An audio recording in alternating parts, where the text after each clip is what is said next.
Sekarang ada PT 11 termasuk pendukung sekitar tahun 2017 itu kan kepala desa yang diusung sebagai perasaan sosial. Tapi yang satu hanya membuat rekrut tokoh yang dianggap itu menjadi kepala demokrasi di desa bisnis. Yang nanti akan dilakukan di akhir tahun di dalam desa di hadapan masyarakat di dalam desa itu alurnya. Nah kadang struktur dan pola ini kadang masyarakat juga lupa lebih karena BPD merasa yang mengapa kinerja kepala desa BPD masuk rumah tangga menjadi sebenarnya tidak pas. Karena setelah dilatih struktur itu BUMDes tidak terus menasihat, tidak terus BPD di sebelahnya sama desa. Jadi BPD tidak bisa langsung masuk.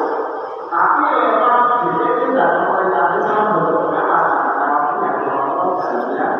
BUMDes. Nah, karena itu kemarin itu kita jelaskan opsinya ada di masa 2009 dan 2011. Ada yang tidak ada 2011. Nah, sudah. Nah, itu. Jadi informasi yang disampaikan kata-kata tadi seperti meluruskan bahwa BUMDes itu harus yang menghasilkan produksi minimal 1 tahun di desa. Jadi saat mereka itu orang profesional itu di divisi usahanya.